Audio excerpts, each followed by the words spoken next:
नमस्कार छात्रों, आज हम कक्षा 10 के पाठ संख्या 20 भारत की सामाजिक समस्याएं और चुनौतियों के भाग 2 के बारे में हम आज अध्ययन करेंगे। तो चलिए प्रारंभ करते हैं। देखो यहाँ दिया गया है अल्पसंख्यक। अल्पसंख्यक का मतलब होता है जिनकी संख्या कम है। तो देखो यहाँ क्या व्याख्या दी गई है इसकी कि धर्म भाषा के आधार पर किसी भी प्रदेश व प्रदेशों में बहुसंख्यक ना हो ऐसे लोगों के समूहों को अल्पसंख्यक कहा जाता है। यानी किसी धर्म को मानने वाले लोगों की संख्या अगर कम है तो वो उस प्रदेश में उस धर्म को मानने वाले लोगों को अल्पसंख्यक की श्रेणी में रखा जाएगा। अब मान लीजिए भारत क्या है, बहुत बड़ा राष्ट्र है, ठीक है, और जनसंख्या बहुत अधिक है। यहाँ पर ज़्यादातर जो लोग हैं हिंदी भाषाई क्षेत्र के रहने वाले लोग हैं और हिंदी भाषा को बोलते और समझते हैं, ठीक है। तो कुछ ऐसी भी भाषाएं भारत में संविधान के द्वारा मान्यता दी गई है जिनको बोलने वाले लोगों की संख्या बहुत कम है। तो जिन क्षेत्रों में वो लोग निवास करते हैं वो भाषा के आधार पर क्या कहलाएंगे, अल्पसंख्यक कहलाएंगे। यानी उस भाषा को बोलने वाले लोगों की संख्या क्या है, बहुत कम है। तो देखिए आगे यहाँ दिया गया है, भारत के संविधान में अल्पसंख्यक के लिए स्पष्ट व्याख्या नहीं की गई है। यानी भारत के संविधान में कोई ऐसा कुछ नहीं कहा गया है कि किस आधार पर अल्पसंख्यक कौन से लोग कहलाएंगे, ऐसा कुछ व्याख्या हमारे संविधान में नहीं है। देश या प्रदेश की जनसंख्या में आधे या उससे कम जनसंख्या वाले लोगों के समूहों को अल्पसंख्यक कहा जाता है। यानी कोई देश है, ठीक है, वहाँ पर रहने वाले जो लोग हैं उनकी आधी से कम अगर जनसंख्या का कोई एक समूह है, चाहे वो भाषा के आधार पर कोई लोग हों या धर्म के आधार पर कोई लोग हों, तो उन्हें अल्पसंख्यक कहा जाता है। आगे देखो यहाँ दिया गया है कि राष्ट्रीय स्तर पर अल्पसंख्यकों की तरह ही राज्य स्तर पर स्थानीय और प्रादेशिक अल्पसंख्यकों को दर्ज करना पड़े। इसके लिए राष्ट्रीय स्तर पर अल्पसंख्यकों की संकल्पना राज्य स्तर की संकल्पना से बिल्कुल भिन्न है। इसीलिए कोई भी लोक समुदाय किसी प्रदेश राज्य की कुल जनसंख्या के अनुपात में बहुसंख्यक हो तो भी राष्ट्रीय स्तर पर अल्पसंख्यक हो सके, तथा उससे अलग यदि उस राज्य में अल्पसंख्यक हो ऐसा वर्ग राष्ट्रीय स्तर पर बहुसंख्यक हो सकता है। कहने का मतलब यहाँ ये समझाना चाह रहा है कि कोई एक धर्म को मानने वाले लोग, ठीक है, एक क्षेत्र विशेष में या प्रदेश में अगर उनकी संख्या बहुत अधिक है, ठीक है, दूसरों की तुलना में, तो वो उस प्रदेश में तो बहुतायत मात्रा में है तो वो वहाँ पर अल्पसंख्यक में नहीं आएंगे। पर जब हम पूरे देश की बात करते हैं जिसमें विभिन्न राज्य शामिल किए जाते हैं और तब हम अलग अलग धर्मों की संख्याओं को देखते हैं, तब क्या होगा कि वहाँ पर वो अल्पसंख्यक हो सकता है। कहाँ पर, देश के स्तर पर। यानी दूसरे धर्मों की अपेक्षा उस धर्म को मानने वाले लोग किसी एक क्षेत्र में तो मान लीजिए अधिक हैं, तो वहाँ पर वो उस प्रदेश में तो वो किस में आएगा, बहुसंख्यक में आएगा। पर देश की जब हम बात करते हैं तो वहाँ पर वो क्या है, अल्पसंख्यक है, क्योंकि पूरे देश में उस धर्म को मानने वाले लोगों की संख्या दूसरे धर्म को मानने वाले लोगों की संख्या से कम है। ऐसा भी हो सकता है कि राज्य के अंदर एक धर्म को मानने वाले लोगों की संख्या कम हो पर वो राष्ट्रीय स्तर पर दूसरे राज्यों में बहुत अधिक है उसकी संख्या, तो देश के स्तर पर अगर हम बात करें तो वहाँ पर वो बहुसंख्यक होगा, और एक प्रदेश की अगर हम बात करते हैं तो वहाँ पर वो क्या होगा, अल्पसंख्यक कहलाएगा।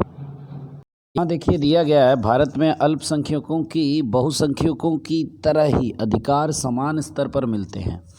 अल्पसंख्यकों की संस्कृति, धर्म, लिपि व भाषाओं के संरक्षण और प्रोत्साहन के लिए संविधान में कुछ विशेष व्यवस्थाएं की गई हैं। कहने का मतलब ये है कि जितने अल्पसंख्यक हैं सरकार ने उनको देश के जो बहुसंख्यक हैं उनकी तरह ही समान रूप से उनका विकास करने के लिए, उनको प्रोत्साहित करने के लिए सरकार ने क्या है, संविधान में उनके लिए कुछ विशेष व्यवस्थाएं की गई हैं। जिसमें देखो दिया गया है, जैसे कि पहला पॉइंट देखिए यहाँ दिया गया है कि अल्पसंख्यकों के हितों और कल्याण तथा विकास के लिए राष्ट्रीय अल्पसंख्यक आयोग की रचना की गई है। एक आयोग बनाया गया, ठीक है, वो क्या करता है, अल्पसंख्यकों के हितों और उनके कल्याण के लिए तथा उनके विकास के लिए वो हमेशा ही क्या करता है, अपना प्रयास करता है, उनके लिए विशेष मांगें रखता है सरकार के सामने, जिससे कि सरकार क्या कर सके, अल्पसंख्यकों के हितों में नियम कानून बना पाए और उनको लाभ पहुँच पाए। दूसरा यहाँ देखो दिया गया है पॉइंट, धार्मिक स्वतंत्रता का अधिकार अल्पसंख्यकों को विश्वास देता है कि वह अपने धर्म के प्रचार प्रसार व प्रोत्साहन के लिए प्रयास कर सकते हैं। कानून बलपूर्वक धर्मांतरण को मान्य नहीं रखता है। सरकारी सहायता लेने वाली किसी भी शिक्षण संस्था में धर्म की शिक्षा नहीं दी जा सकती। सभी धार्मिक समुदायों को उनके धर्म के व्यवस्थापन और धार्मिक कार्य हेतु संपत्ति प्राप्त करने और उसकी देखभाल करने का अधिकार है। यहाँ पर कहने का मतलब ये है कि स्वतंत्रता का जो अधिकार दिया गया है अल्पसंख्यकों को, वो ये विश्वास देता है कि आप अपने धर्म का प्रचार प्रसार कर सकते हैं।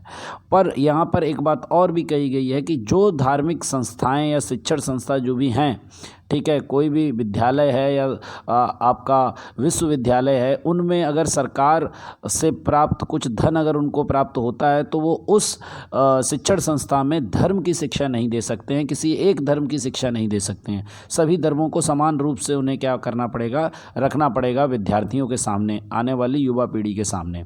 और सभी समुदायों को अपने धर्म के जो भी व्यवस्थापन है, जो भी धर्म से संबंधित क्रियाकलाप हैं, जैसे मुस्लिम्स नमाज अदा करते हैं, हिंदू अपने मंदिर में जाके प्रार्थना करते हैं, चर्च में जाके प्रार्थना करने वाले ईसाई धर्म के लोग हैं, तो उनको जो भी संपत्ति है उसकी देखरेख करना और उनके जो नियम कानून है उनको पालन करने का उनको स्वतंत्रता दी गई है। किसके आधार पर? भारत का संविधान जो है धार्मिक स्वतंत्रता के अधिकार पर क्या है, उनको ये अधिकार देता है कि आप अपने धर्म से संबंधित क्रियाकलाप कर सकते हैं। फिर देखिए यहाँ दिया गया है तीसरा पॉइंट, सांस्कृतिक और शैक्षणिक अधिकार द्वारा अल्पसंख्यकों को अपनी लिपि और संस्कृति का रक्षण करने का अधिकार प्राप्त होता है। सांस्कृतिक और शैक्षणिक अधिकार जो दिया गया है अल्पसंख्यकों को, उसके तहत वो अपनी भाषा और अपनी संस्कृति का क्या कर सकते हैं, जो भाषा की लिपि है उसको और अपनी संस्कृति के रक्षण का उनको अधिकार प्राप्त है। वो उसको प्रचार प्रसार कर सकते हैं लोगों में, उसको अपने भाषा के लोगों में, अपनी संस्कृति के, अपने समाज के लोगों में उसको प्रोत्साहित करने के लिए कोई भी संस्था बना सकते हैं या उसके लिए प्रचार प्रसार के सम्मेलन रख सकते हैं। इस तरीके के वो प्रयास कर सकते हैं। सरकारी सहायता प्राप्त किसी भी संस्था में धर्म, वंश, जाति, वर्ण या भाषा के आधार पर किसी को भी प्रवेश देने से रोका नहीं जा सकता।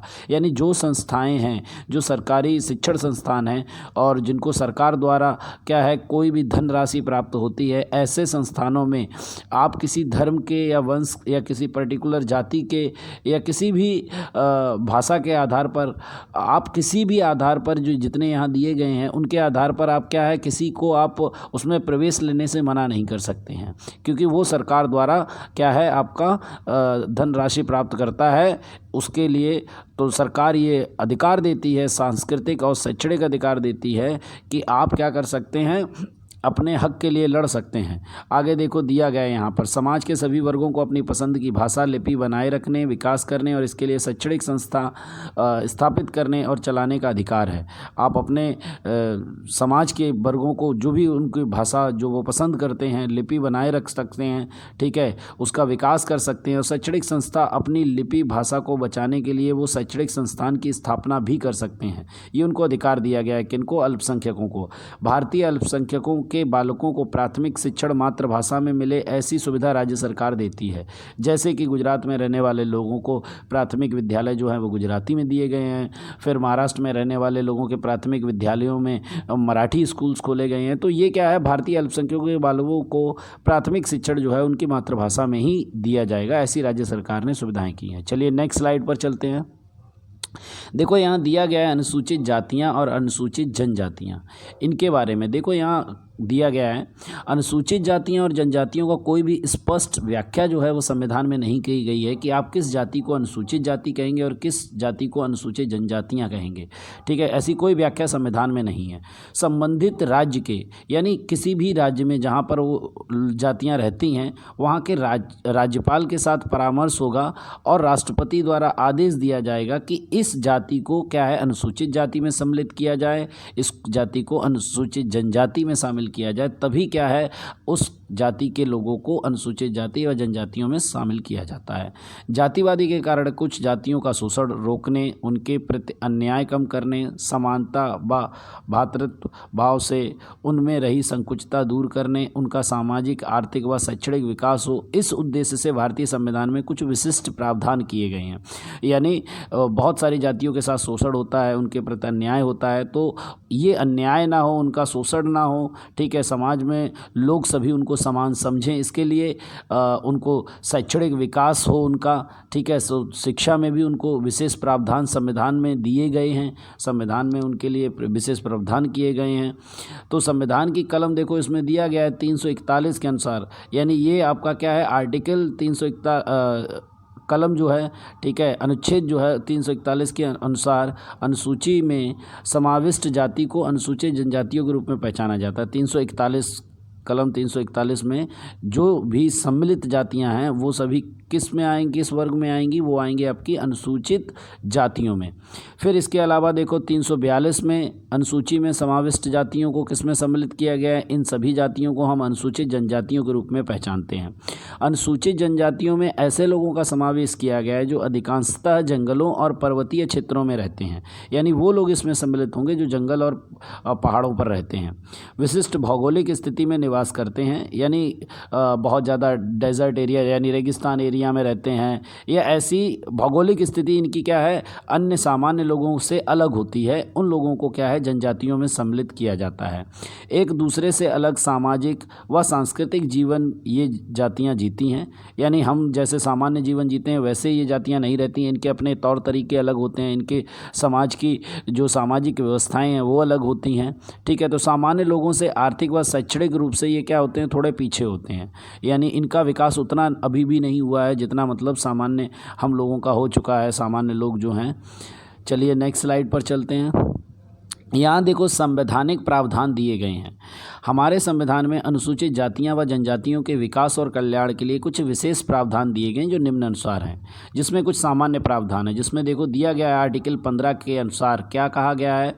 इसमें कहा गया है कि संविधान का जो आर्टिकल 15 है, आपने एक मूवी देखी होगी अभी जो आई थी कुछ समय पहले आयुष्मान खुराना की, जिसमें आर्टिकल 15 के ऊपर उन्होंने मूवी बनाई थी, ठीक है। तो वो आर्टिकल यहाँ पर दिया गया है। उसके अनुसार क्या कहा गया है कि धर्म, जाति, समूह, जन्म स्थान या उनमें से किसी भी बात के आधार पर भेदभाव करने पर प्रतिबंध लगाया गया है, यानी आप किसी भी व्यक्ति से उसकी धर्म, उसकी जाति, उसके जन्म स्थान के आधार पर आप उसके साथ भेदभाव नहीं कर सकते हैं, ठीक है। इस कलम के द्वारा ऐसा भी प्रावधान किया गया है कि किसी भी नागरिक को इन बातों के तहत, जैसे दुकान, सार्वजनिक रेस्टोरेंट, होटलों, सार्वजनिक मनोरंजन के स्थलों में प्रवेश प्राप्त करने तथा इसमें खाप वर्ग में दिया गया है कुएं, तालाब, स्नान के घाट, मार्ग संपूर्ण, ठीक है, मार्ग संपूर्ण अथवा अंशतः राज्य की ओर से चलते अथवा सार्वजनिक जनता के उपयोग के लिए अर्पण किए गए स्थलों, यानी कहने का ये सभी वो स्थान हैं, ये क्या है, पब्लिक प्लेसेस हैं, सार्वजनिक स्थल हैं जहाँ पर सभी व्यक्ति जा सकते हैं। ऐसे में अगर किसी व्यक्ति को वहाँ जाने से रोका जाता है केवल इस बात के लिए कि वो एक विशेष धर्म से संबंधित है या विशेष जाति से है या विशेष जन्म स्थल से संबंध रखता है, इसके कारण उसको ऐसे स्थानों पर अगर नहीं जाने दिया जाता है तो ये आर्टिकल 15 के अनुसार क्या है, गलत माना जाता है, और जो व्यक्ति इन व्यक्तियों को रोकने का कार्य करता है उसको सजा दी जाएगी, ठीक है। तो इसके लिए दिया गया है यहाँ पर देखो कि नागरिक पर किसी भी प्रकार की अयोग्यता, जवाबदारी, नियंत्रण व शर्तें पर नहीं लादी जा सकती, यानी कहने का मतलब है कि आप किसी भी व्यक्ति को आर्टिकल 15 के अनुसार उसके धर्म, जाति के या जन्म स्थान के आधार पर भेदभाव नहीं कर सकते हैं, और सार्वजनिक स्थलों पर आप उसे प्रवेश नहीं देते हैं तो गलत माना जाएगा। आप उसको प्रवेश जो है आपको देना पड़ेगा क्योंकि वो सार्वजनिक स्थल है, ठीक है। सामान्य लोग सभी उसको उपयोग में ला सकते हैं, वो किसी एक व्यक्ति विशेष का नहीं है, वो सभी लोगों के लिए समान है।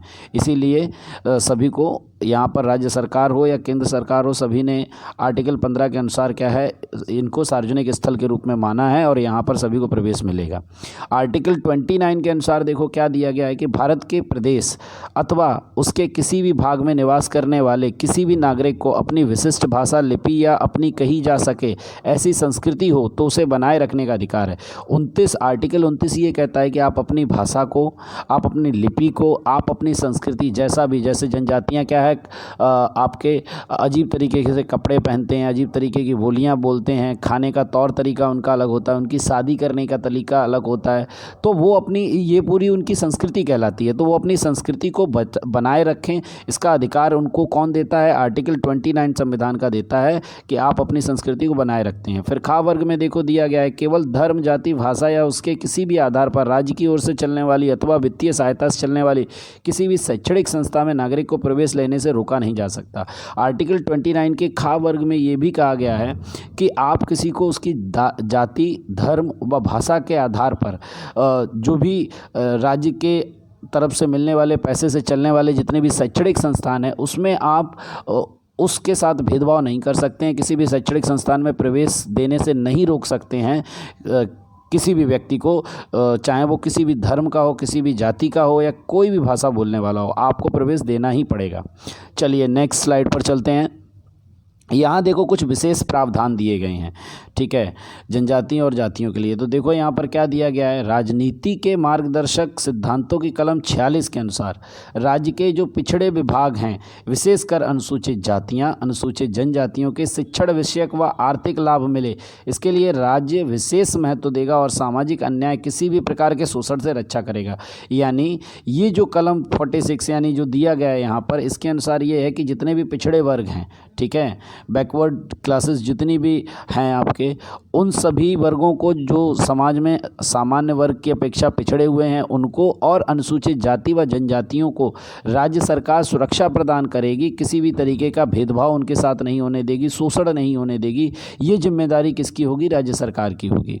आर्टिकल 16 का 4 इसमें देखो दिया गया है कि अनुसार राज्य की नौकरियों में कुछ वर्गों को पर्याप्त प्रतिनिधित्व नहीं प्राप्त हुआ, ऐसा राज्यों को लगे तो उनके लिए स्थान व नियुक्ति आरक्षित रखने की व्यवस्था करने का अधिकार राज्य को होगा। यानी जो भी राज्य हैं उनको ये विशेष अधिकार आर्टिकल 16(4) देता है कि अगर आपको लगता है किसी विशेष धर्म के लोग, विशेष जाति के लोगों को बहुत कम है सरकारी नौकरियों में, ठीक है, तो ऐसे में राज्य एक कानून ला सकता है और सरकारी नौकरियों में उनके लिए आरक्षण की व्यवस्था कर सकता है कि इतनी सीटें क्या है ये आरक्षित होंगी एक विशेष वर्ग के लिए जो अभी तक सरकारी नौकरियों पर नहीं आए हैं या बहुत कम मात्रा में आए हुए हैं।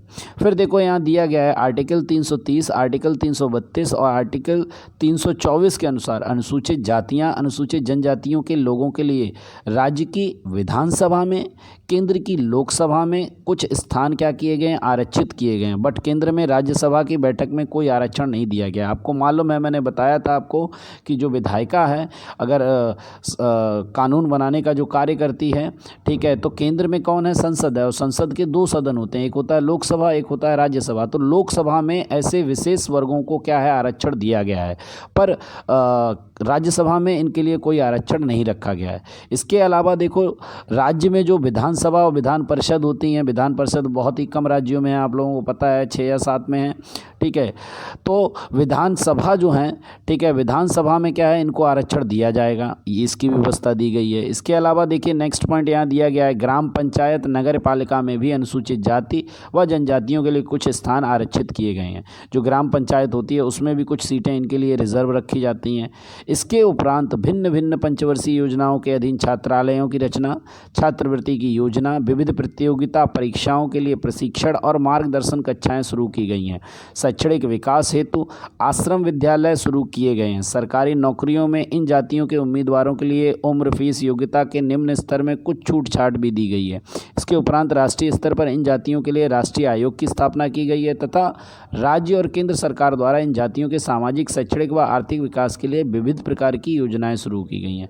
कहने का मतलब ये है कि पंचवर्षीय योजनाओं में भी इन लोगों को ध्यान में रख के नियम कानून बनाए गए और जो पिछड़ी जातियां थीं उनके लिए आप लोग आज देखते हैं कि बहुत सारे छात्रालय यानी हॉस्टल्स जो हैं सरकार के द्वारा बनाए गए हैं, जिनमें क्या है आपके आदिवासी जितने भी हैं, आदिवासी लोग हैं जो अनुसूचित जनजातियों में सम्मिलित हैं, उनके लिए फ्री में वहाँ रहने की व्यवस्था है। तो ये सभी सरकार ने इसलिए बनाए कि इन लोगों का विकास हो पाए, ये अच्छी शिक्षा को प्राप्त कर पाएँ, शैक्षणिक विकास हो पाए और लोगों सामान्य जो लोग जीवन जीते हैं उसमें इनको सम्मिलित किया जा सके।